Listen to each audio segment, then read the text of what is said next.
Hey guys, welcome to the latest edition of Cigar Chat. And today I got my good friend Richie Rivera here visiting from Philly. How you doing, bud? Doing great here, enjoying myself in Tarpon Springs with my good buddy right here, Serafin de Cuba. He's my good buddy. He comes down every couple months to see us, sometimes even more than that, but we're not going to get into that. We don't want to get the guy in trouble. Don't want to get me in trouble. Anyway, Richie's an experienced, skilled carpenter for the last 30 years.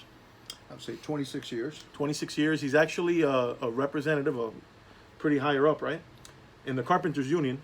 I am with the Eastern Atlantic State Regional Council of Carpenters.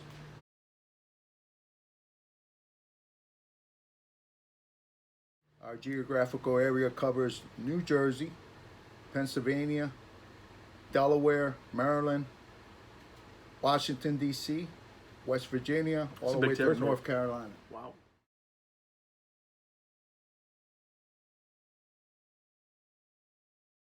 Yeah. My old stomping ground, a little bit of it. Yes. So what do you do exactly for the union? So I'm a representative. I'm one of the representatives that represents over 40,000 members, over 800,000 contractors. We represent the members in keeping them working through creating more market share. We hang our hat on training as our number one thing. We have facilities throughout every state where we train everyone that wants to learn anything and everything about the Carpenters Union. That's really interesting. Yeah. And you know what's really amazing about it is I was just reading the other day, or I think I saw it on the internet. Most kids now, they go to school. Some of them don't have an idea of what they want to do, and there's a real lack, like a void of trades. That's correct. Right. So what you're doing is great, because now you got to get something. Not everybody's meant to go to college and go to school, but the trades is really very important. And you hit that right on the nose. Just a little history on the Carpenters Union. It was founded by Peter J. McGuire.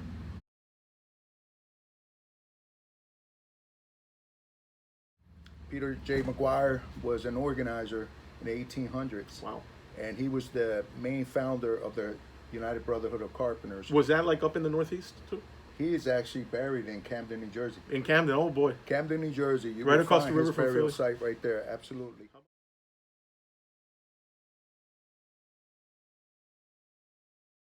About that. In Philadelphia, 1803 Spring Garden, we actually have a museum. Wow. Serious history here. Where we have his actual box with his tools. Oh my God, that's got to be cool. We have all the information that was handed over to us by one of his siblings.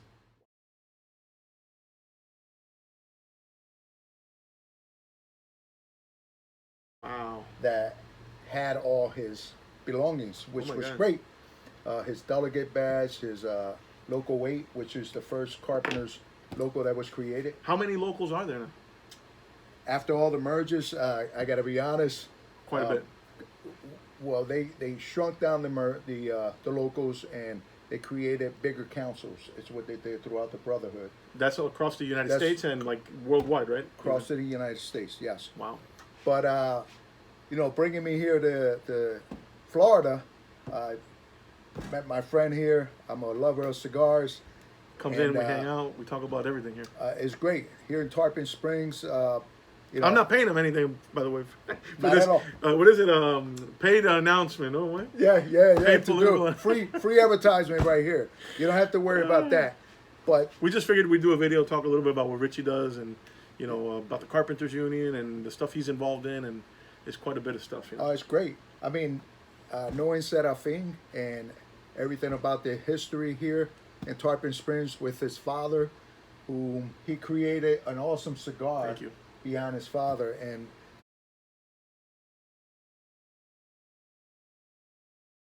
this man's becoming a legacy right now himself. Well, I don't know about that. I don't know. I'm just very grateful that everybody's really supporting me, and the cigars are getting to like all over. They're making it all over the world, and I'm honored. I really am. They are.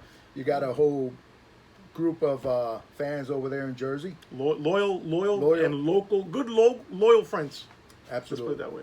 Yeah. And just recruited a new guy from what, the Philadelphia Eagles, one of the Oh coaches. yeah, your buddy. Yeah. Yeah, he's Special also- shout out Yeah, special shout out to Keith Gray. to Keith. Yeah, thanks. Yeah, it's good. Thank you, Keith, if you're watching. Yeah, great guy. But Thanks just to you. just want to say that this is the place, in my opinion, where you want to get the best cigars. It's Cuban Thank you. Seed cigars. I've been more than happy with every time I smoke one of these, and here we are, enjoying the best. The people come in and they say, "Well, what do you mean they're Cuban?" I go, I'm Cuban and I make them. That counts, right? Yes, So they're Cuban cigars. There's absolutely. no other way to do it. Now, let me ask you this though: the tools. Tell me about those old tools. My grandfather was a cigar maker, but he was also a carpenter. I don't know if I ever told you. Well, you can't really appreciate it here, but he made like the old chairs, like the old Spanish style, Oh, yeah. square chairs. Yeah. I'll have to put a picture of it so you guys can see it.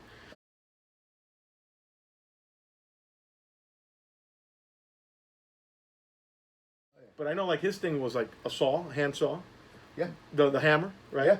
Yeah. Una trincha, right? What do you Yeah. call it? A trench? yeah. So all of that has changed. I'll bet. The number one thing that we still use with the carpenter is a square. You always got to use a square. Like they say in Spanish, la cuadra. La cuadra. Because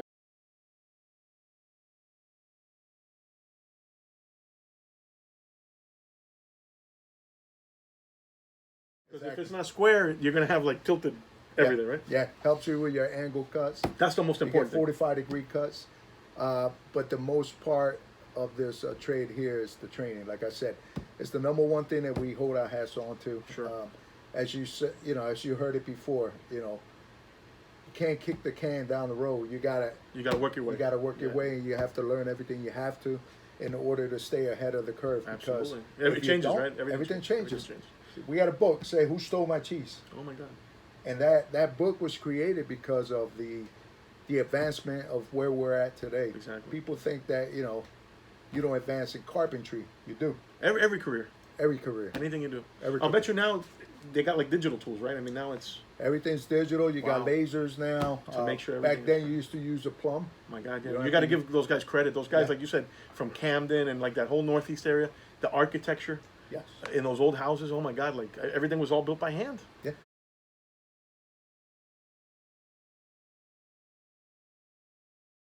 And it was like 80, 90%, right? Carpentry. Yes. I mean, those old wooden buildings. I mean, the one that, like where I grew up in Union City, my dad's building was built like in 1865.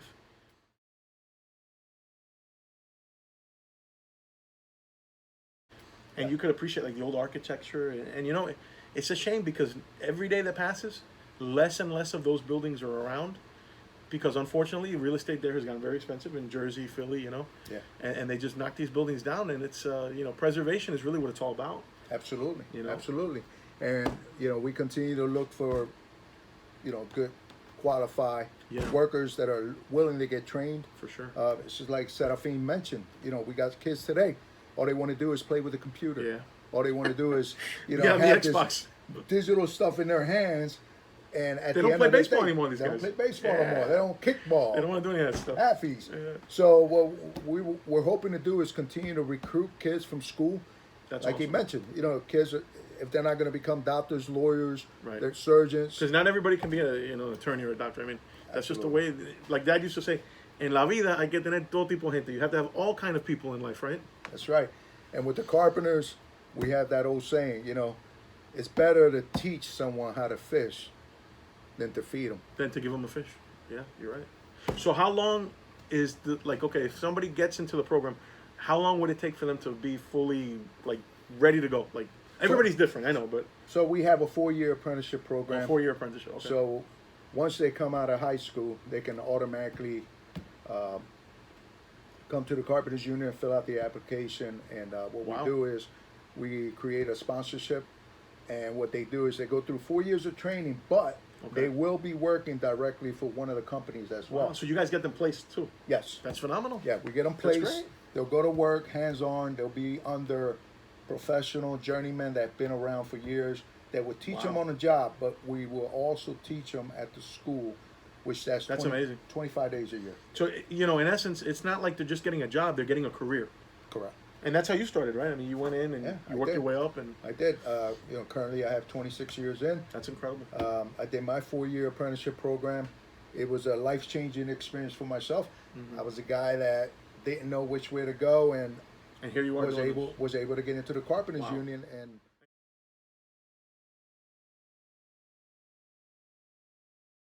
And now you travel, like you go everywhere. Yeah, I mean, weren't you just like in Puerto Rico recently? actually, yes, we chartered a new local 787 Wow. 787, like the area in code. Puerto Rico. That's Absolutely. really-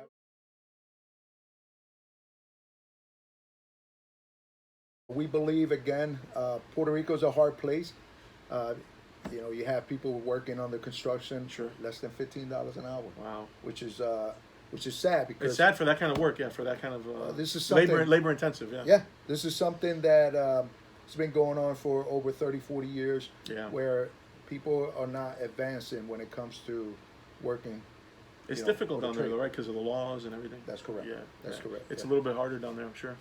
Well, like you said Mhm. the other day, they definitely need to fix like the electric grid. You know, that's very antiquated there And too. they're actually doing that right now as we speak. Wow, Yeah. that's a big job too.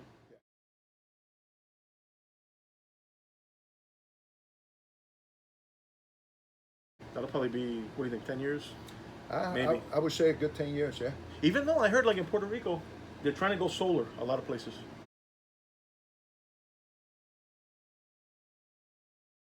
Which I think would be like the way to go, right? I mean, That is correct. Underground, and also yeah, and underground, right? underground electric. Modern. That's the way to go. Yeah. Hurricane hits, you don't have to worry about losing lightning. But you think about a place like Puerto Rico, you know, Cuba too, anywhere in the Caribbean, that they get so much sun. I mean, why not take advantage of that, right? And go as solar as you can, you know? Yeah. That's my take on it. So Absolutely. let me ask you this. So I know you grew up in, you know, Jersey, Philly.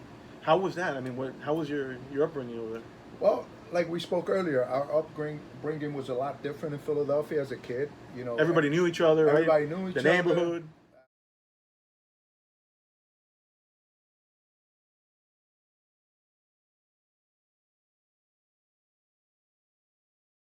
We play handball. That's what I miss. You know, that's what I like about, you know, Jersey. Football, anywhere you went. You spent your time as a kid outside. Yeah, never inside. Now it's all inside, which is crazy to me. You know, like even my kids, like, you know, they've grown up here in Florida, and they, you know, they're great kids. I mean, I can't say anything bad about them, but it was different. Like, you know, like you said, I remember coming home from school, and you know, my friends were there waiting for me. Hey, let's go play in the, you know, in the parking lot next door. We play wiffle ball, stick ball.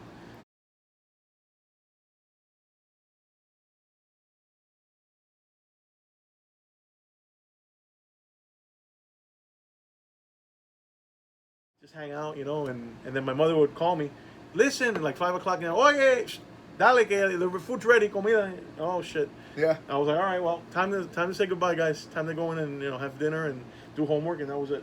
Yeah, but one thing, you know, living in Philadelphia, growing up in Philadelphia, is a memory that will always be there for us.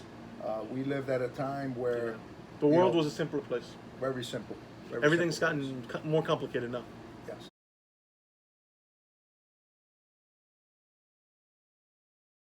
And people are just kind of like, I don't know. I mean, it's not that they're bad, but people are just not as open, I think, as they used to be, you know? A lot shut down. A lot of people are shut down. And you can't blame them. It's just the way the world has changed. I guess they call it evolution, but sometimes certain things aren't that great. Like, I remember as a kid, like, you know, right there in Union City, you had like the local guys hanging out, and, you know, the mobsters, per se. They're hanging out in their little social club. But those guys, they kept a, you know, careful eye over the neighborhood. The crime, you know, everything was cool, was under control. You know what I'm saying? Like, everything was kind of like very sheltered, you know what I mean?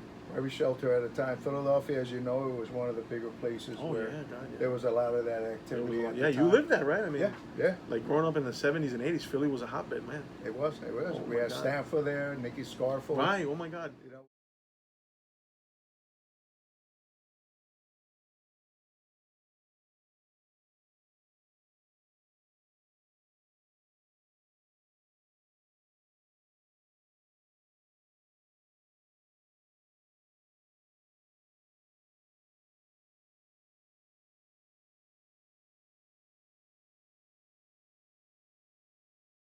We had all the South Philly guys. What's the name? Skinny Joey. Sitting here, yeah. You know he's down in Boca.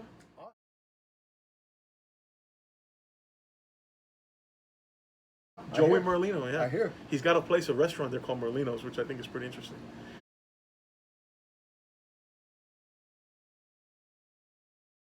But yeah, Philly. I did a video on that. I don't know if you saw it on the Philly mob. I did not. It's a really interesting video. But there's like you said, Scarfo, those guys. Angelo Bruno, he was the Angelo man. Bruno, yeah. You know, they called that guy. They called him the Quiet Don, because during the time that he was there, kind of like, you know, not a whole lot went on. Everything was quiet. But then, you know, towards the end, then things got a little bit bloody, of course. But yeah, you were just in Puerto Rico. Remember you telling me about the place in Old San Juan? Yeah. And then I said to him, I said, hey, my buddy Rafael was just there like 3 days ago. So if he watches the video, special shout out to him, to Rafael Noval.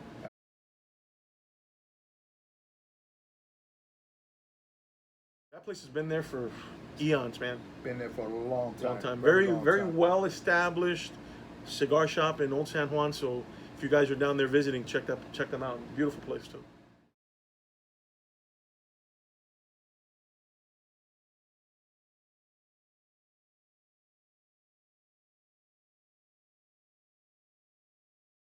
Absolutely. I mean, what's better than hanging out in Old San Juan, having a cigar, having a coffee or a drink, right? That's it. And just walking around Old Town. I mean, it's perfect.